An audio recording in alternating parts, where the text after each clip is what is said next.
Yes, guys, what's going on? Welcome to AdamMcKola TV. I am Adam. We are live and we are looking ahead to Manchester United against Watford. United's next game in the Premier League, obviously this week. We've had two games already. Chelsea away, Club Brugge away. 1-1, drawn 1. Won the one we would have wanted to win as well, getting 3 points against Chelsea. And some of the results in the Premier League have gone our way as well. When you look at I say gone our way. I would have rather a draw between Chelsea and Spurs. But Chelsea beating Spurs means if we win, we go ahead of Spurs again and we're still 3 points behind Chelsea. Sheffield United, find it crazy that I'm actually saying this, but they drop points as well against Brighton. So it means if we win, we go ahead of them too. So a victory against Watford could bring Manchester United into 5th place in the Premier League, which could potentially be enough for a Champions League spot if Manchester City's ban from the Champions League sticks. And of course 3 points off Chelsea, who are in 4th place, which is traditionally the spot that will get you the last Champions League place. Now I'm focusing on 4th spot because City might appeal. City might, take it. They're going to take it to the Court of Arbitration for Sport. So they're going to be doing all of these things. So when you consider that, they're not going to be, I don't think they'll be banned from next year's tournament. If they are banned, it will probably be from the following one or something like that. So while they appeal, I doubt that's going to happen. So we're looking to get into 4th. Chelsea obviously won. We don't want that to happen, especially if we drop points. It means that the points that we made up against Chelsea at the Bridge will be thrown away again. We know what usually happens when United have these chances to win and to close the gap. We usually slip up, and Watford's a difficult game as well. They're looking for points to get out of the bottom 3, so we need to be at the races against Watford on the weekend.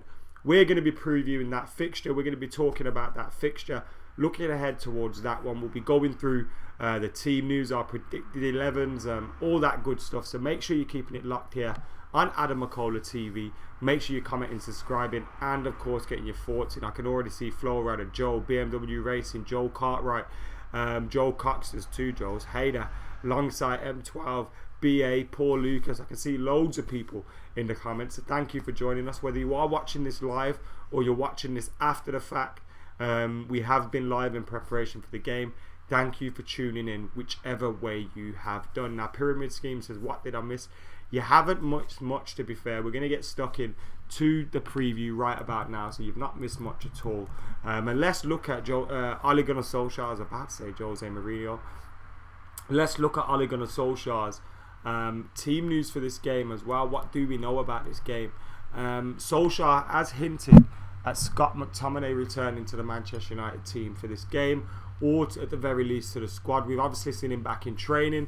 I doubt he'll start. I think if McTominay was available to start this weekend, I don't think we would have rested Fred and Matic midweek. You probably could have played both of them and then played McTominay in midfield at the weekend to freshen it up. So with that being said, I don't think Scott McTominay will be ready. Obviously, he should be in the squad though. And this is what Ali said. I think he might be in the squad.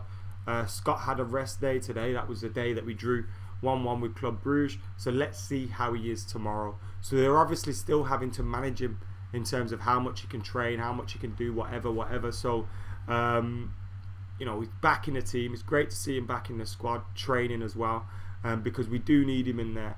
And now having those few options can help as well, because we're not overplaying the Nemanja Matic. I think we have been overplaying the Nemanja Matic recently. And we're going to see a dip in his performances if we do that.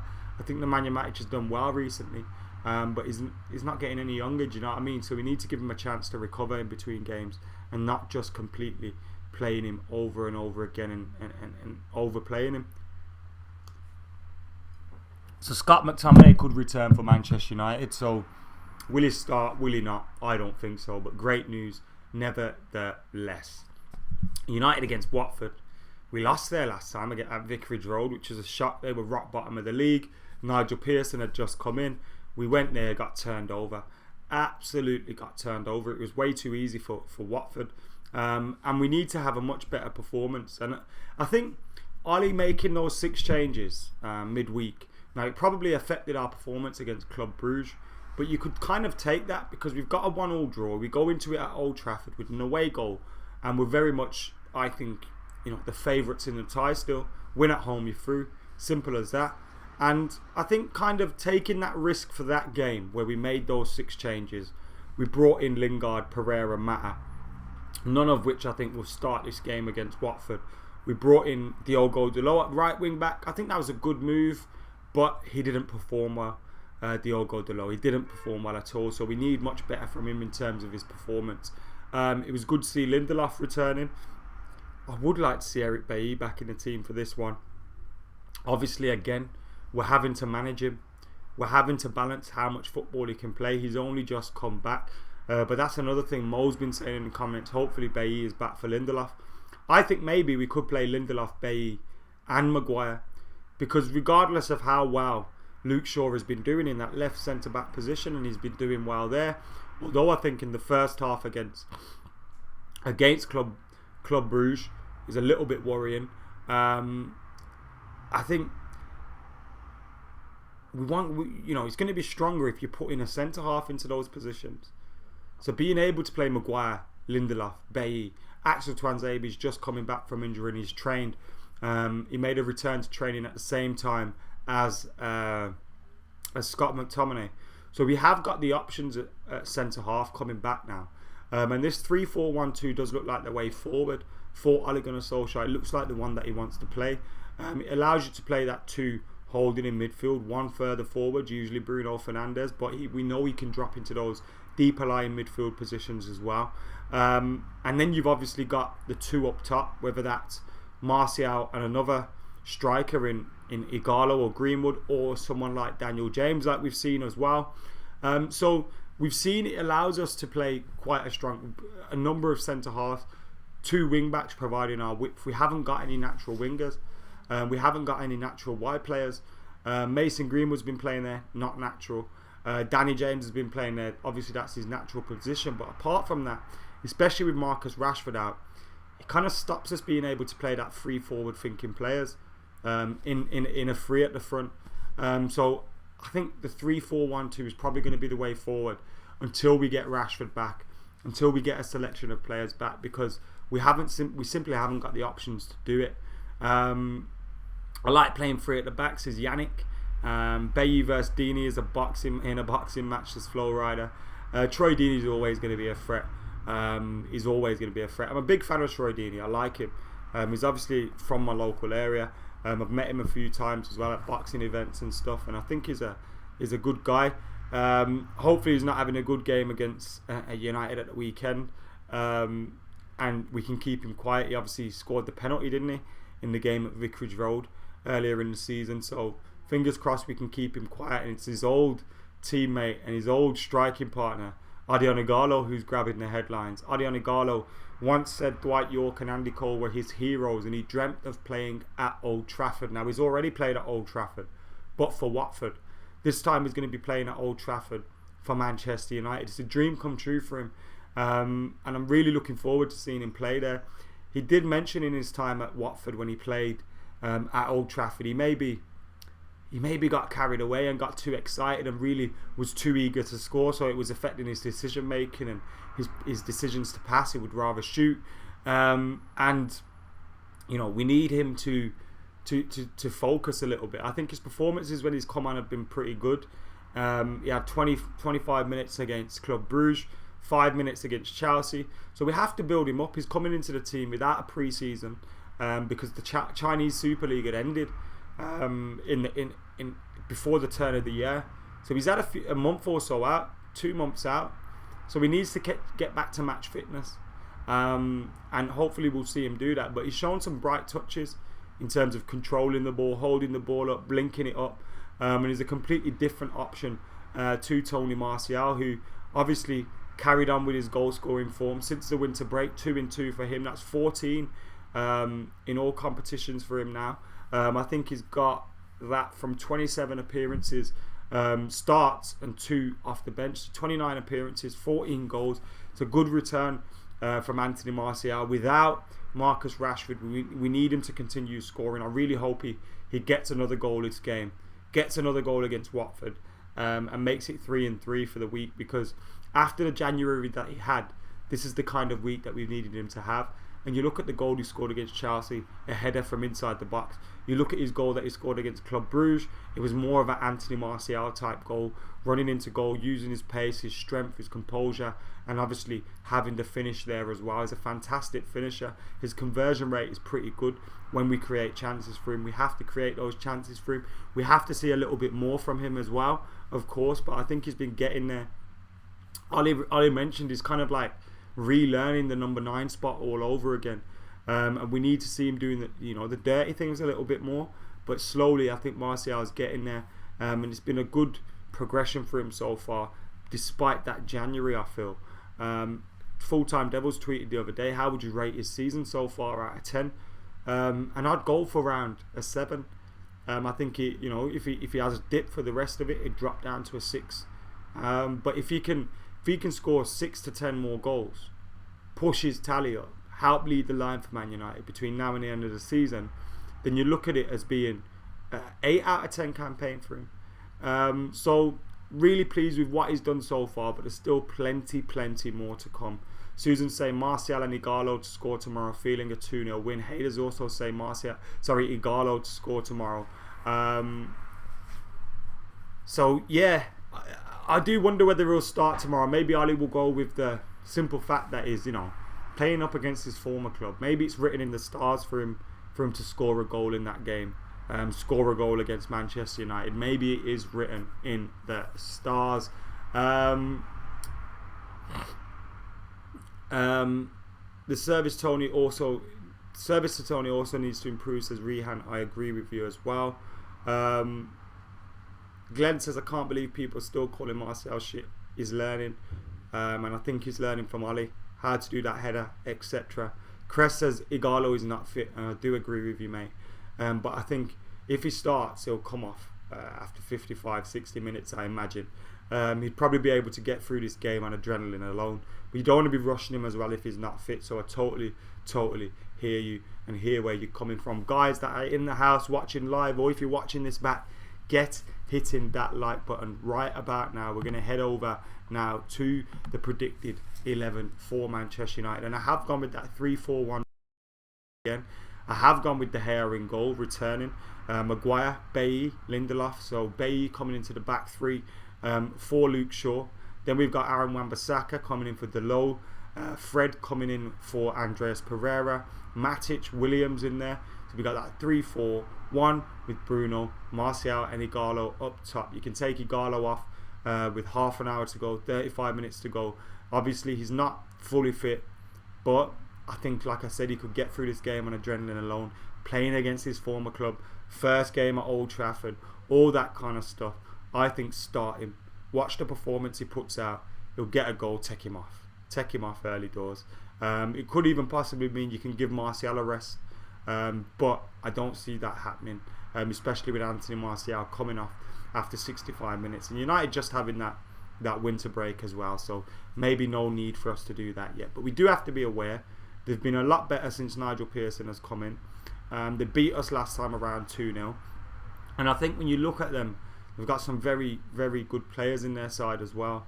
Obviously Troy Deeney I'm a fan of, but Gerard Deulofeu is a fantastic talent, skillful player, can create, can score, can hit you on a counter attack, can break the lines if you're sitting in.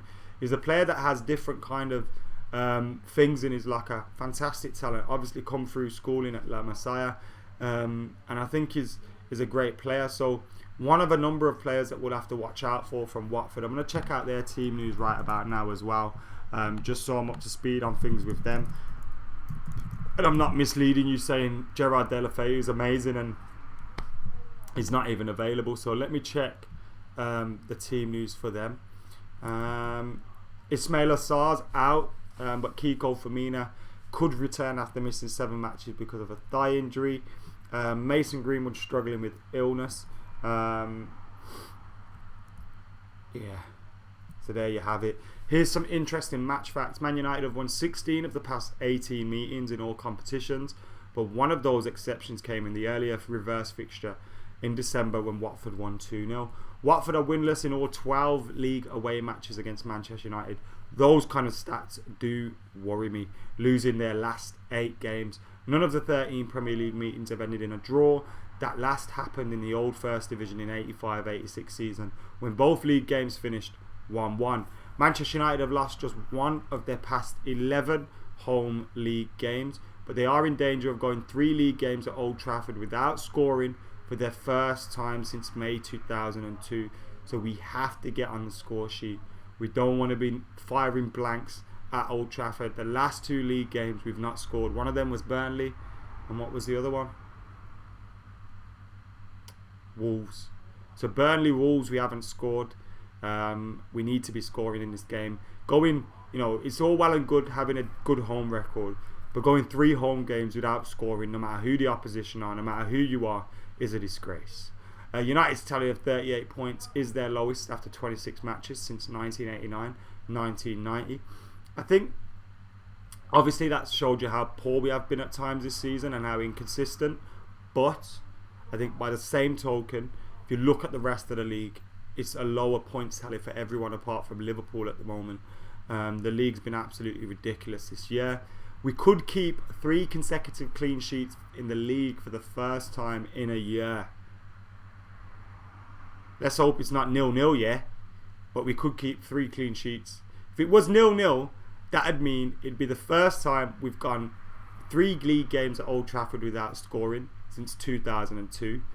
And if it's 0-0, it also means it's the first time we've kept 3 consecutive clean sheets in the league for the first time in a year. Please no. United are unbeaten. The last one isn't that bad, but I can't be taking the first one. United are unbeaten in the last 15 Premier League games which they have scored, winning 9 and drawing 6. So that shows you as well, if we score, we're probably going to win. The Red Devils have been awarded a division high 9 Premier League penalties this season and have missed 4 of them, for fuck's sake. 2 of them were against Crew in Norwich game, weren't they? One of them was against Wolves. And the other one came the game after Wolves where Rashford missed. So those are the penalties that we've missed. 2 from Rashford, 1 from Pogba, 1 from Martial. If only Rashford scored one of them, because then at least he'd be on 20 goals before he got injured. The Red Devils have been awarded, I've already read that one out. A new signing, Ighalo, scored 16 goals in 55 Premier League appearances for Watford between 2015 and 2017. So there's a few interesting stats for you ahead of the game between Manchester United and Watford.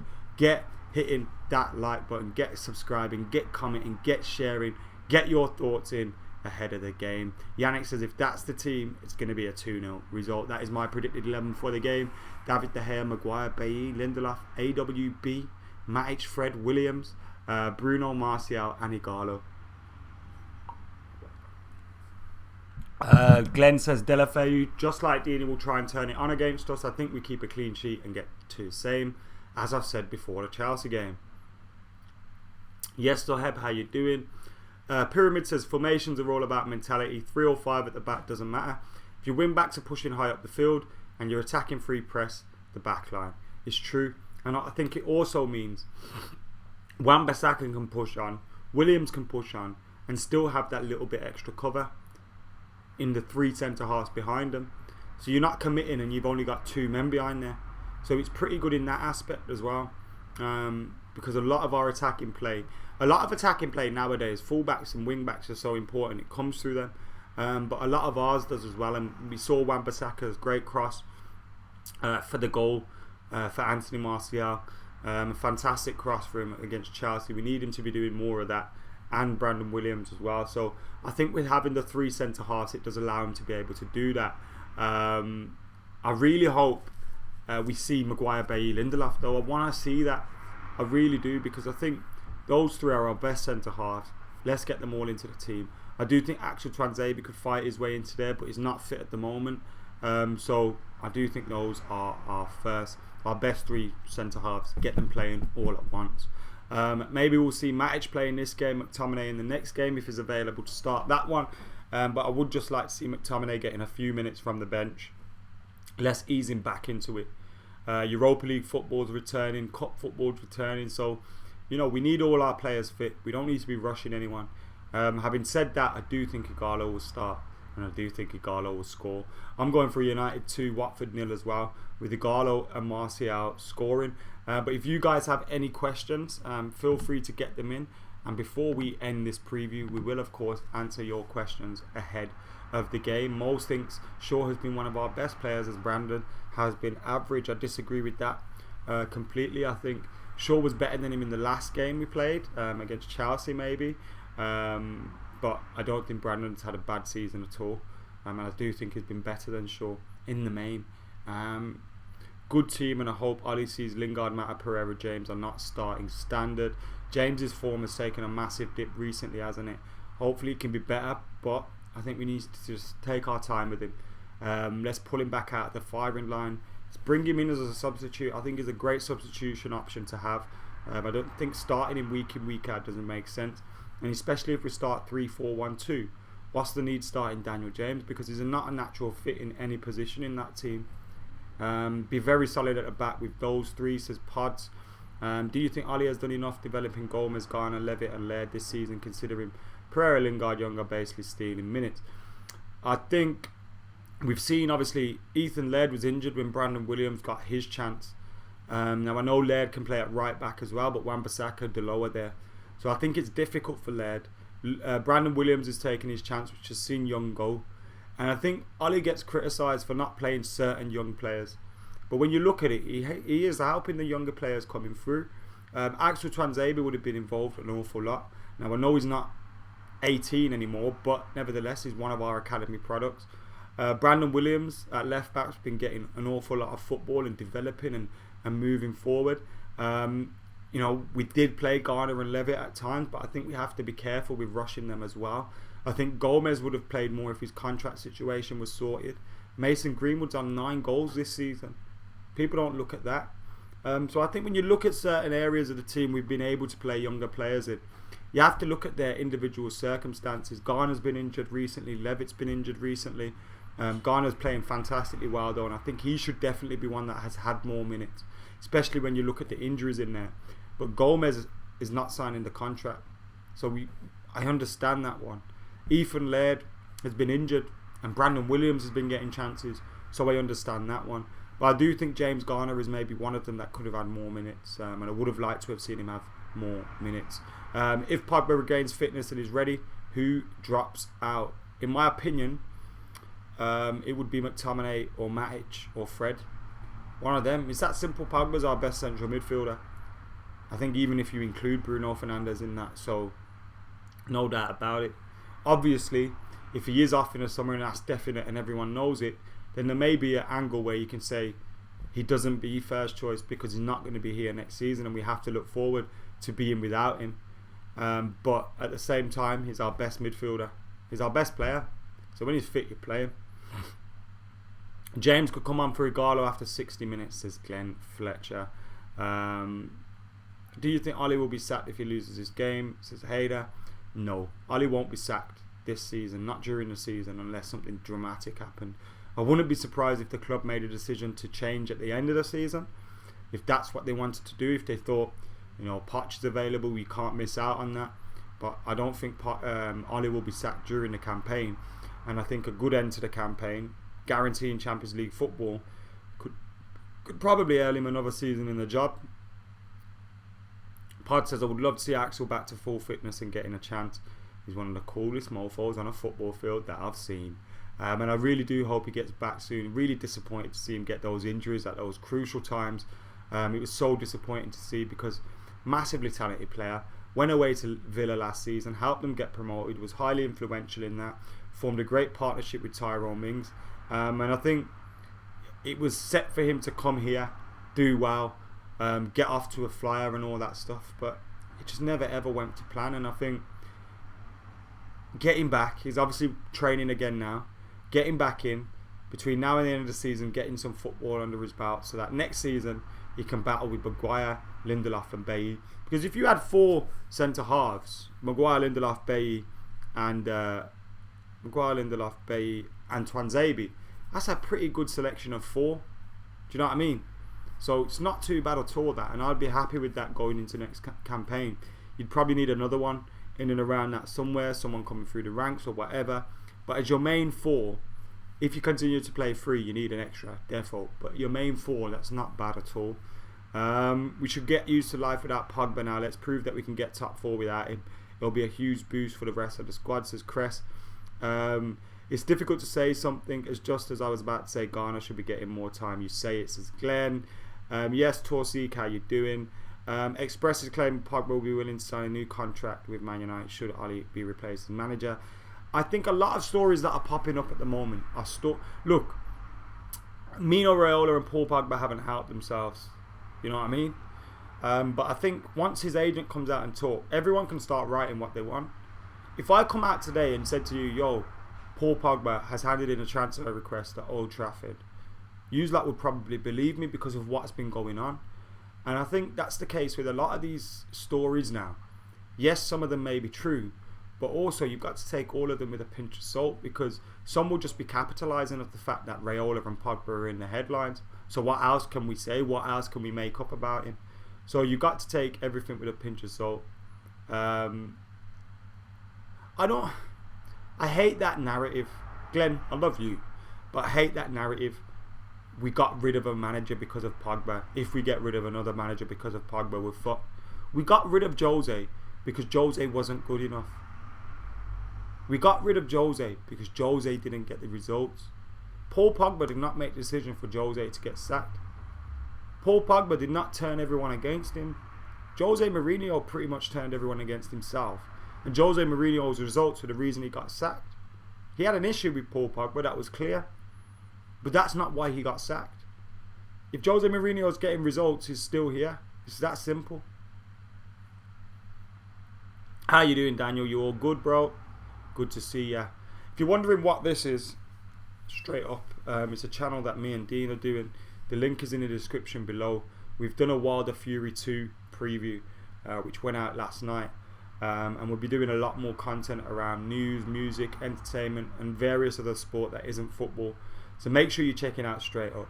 Make sure you're subscribing. There's like 300 subscribers at the moment. So when it blows up, you can be one of them to say, I was the first 1,000 subscribers to be on this channel. I was there at the start of something great. So get subscribing to Straight Up. The link is in the description below.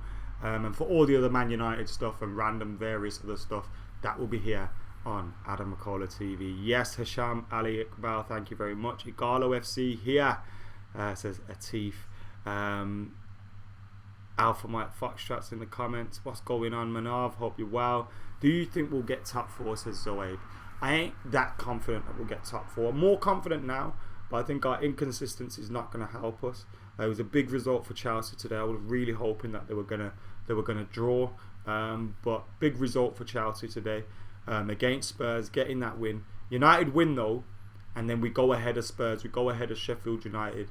We got 11 games, 12 games to close a 3-point gap on Chelsea. It's possible. I wouldn't count on it though. I think it's very open. 4 clubs are in for it. I think it's probably between us, Spurs and Chelsea, but we can't write off Sheffield United because they've been doing fantastically well. So it's all open. If I had to bet on it, I wouldn't bet on United getting Champions League football, but that's because I wouldn't bet on United.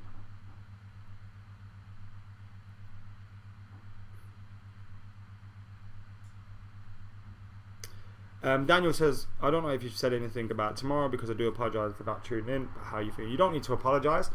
This has been the preview for the Watford game. I'll give you my predicted 11 and my scorer game. If you want to check out the whole preview, then you can of course rewind this video when we're done here and we finish live. But my predicted 11 for the game: David De Gea, Maguire, Bailly, Lindelof, Wan-Bissaka, Matic, Fred, Williams, Bruno, Martial and Ighalo. The team news is Scott McTominay could return at the very least to the bench for Manchester United, which would obviously be great for the club's cause. Last time out in December, we dropped points at Vicarage Road, getting beat 2-0 by bottom of the table Watford. We cannot be doing the same again. But nevertheless, I think we're going to grab a 2-0 victory with Martial and Ighalo scoring. Now, what do you guys think? Get your last few predictions in. We are going to be wrapping this preview up very, very soon. But get your predictions in, get your comments in, get all that stuff in. Rishab, thank you very much for your commenting all the way from India. And he says, can we all address how shit Pereira is now? I think Pereira's decision making is goddamn awful. he's actually got ability. His decision making and him actually pulling things off is poor, massively poor. And I don't want to see him, Lingard or Mata start. I don't think their performances against Club Brugge should be rewarded with a start against Watford in the Premier League. That's why I want to see us go back to that team, and that's why I want to see United going all out for the win. Joe says it's a must win against Watford, and I agree with him. United winning this game is a must win for us in terms of if we want to get Champions League football. If we want to get Champions League football, we have to win this game. We've presented a number of opportunities this season where we could have overtaken Chelsea, and we didn't do it. We haven't won those games, and we have to start winning these games now. We ruin another chance. Top 4 is definitely gone, but winning tomorrow could give us a massive chance, a massive lift at getting top 4. Glenn thinks we're going to win 2-0. Joel thinks 3-0. 3-0 says Rihan. Play youngsters in UEFA Europa League. Too many good teams. EPL is easier way to Champions League than UEFA, says Joel. If we manage our squad properly, you could have a good attempt at both. I think, yes, it's difficult into Roma, Sporting. Some very good teams in the Europa League still.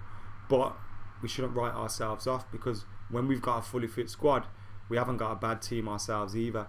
Anyway, guys, thank you for tuning in to AdamMcKola TV. This has been the preview for Manchester United against Watford. Remember, I'll be back tomorrow with a live reaction from Old Trafford following the game and following my us doing fan cams for Full-Time Devils. So as soon as we're done there, we'll be live here on AdamMcKola TV. So make sure you're keeping it locked, liking, commenting, sharing and subscribing. Thank you for tuning in tonight. Remember, if you want to preview ahead of Wilder Fury 2, click the link in the description below for Straight Up, where it's our new channel with me and Dean for everything news, entertainment, sport related that isn't football or Manchester United. But if you want just United and football content, subscribe to AdamMcKola TV.